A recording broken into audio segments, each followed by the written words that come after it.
Students, today we are going to look at supply curve. We have already covered supply schedule, and therefore what is a supply curve?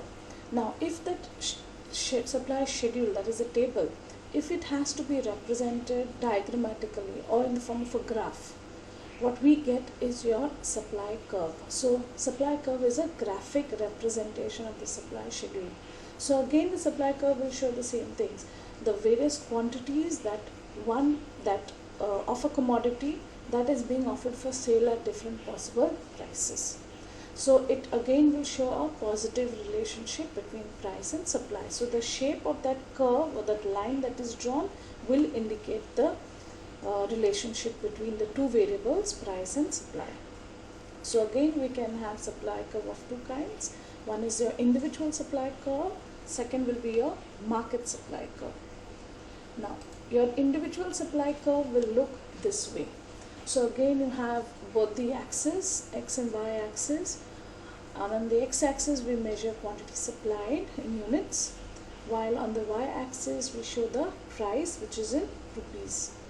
Now when we plot the individual the supplies of every firm, then this is how we would get the supply curve. So we would get these points individually. So for example, at price 5 rupees, nothing is being offered for sale. At rupees 10, the supplier or the firm is willing to sell 10 units of the commodity. At rupees 15, the firm is willing to offer for sale 15 units of the commodity. At rupees 20, the firm is willing to offer 20 units of the commodity. So these points here, this one and this one, when we join these points together, the resulting line that we get is called as your supply curve, as indicated by the alphabets S, S. Is this clear? So this SS is the individual supply curve. So therefore, what does this individual supply curve indicate? So basically it's a graphic presentation of an individual firm in the market. Now this line on the SS curve, remember it's sloping upwards. Do you find it rising upwards? Now this rising upwards or the sloping upwards shows that that there is a positive relationship between the two variables, price and supply. Clear? Now let us go on to the next type of supply curve, and that is your market supply curve. Now market supply curve will again be a diagrammatic presentation or a graphic presentation of the market supply schedule.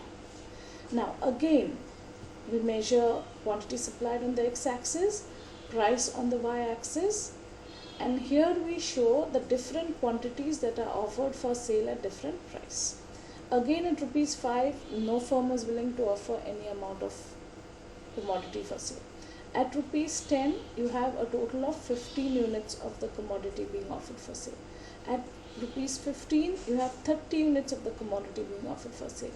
And at rupees 20, you have 45 units of the commodity that is being offered for sale. Remember, this quantity is of all the firms together in the market. So therefore, your market supply curve is basically the supply curve of the whole industry.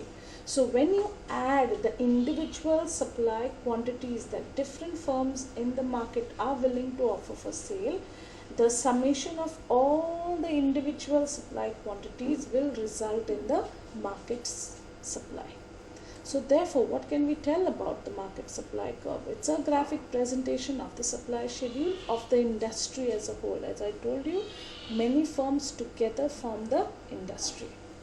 It's derived by the way of a horizontal summation. So when I take the individual supplies of every firm horizontally, if I add them, I will get a horizontal summation of the supply curve of all firms. And finally, what about the shape? If you notice, the shape is the same as an individual supply curve also. Remember this curve SS is obtained by joining these points. So this was one point, this was another point, this is another point. When I join all these points together, I get the supply curve SS. So therefore this SS curve is also sloping upwards, and this shows a positive relationship between price and supply.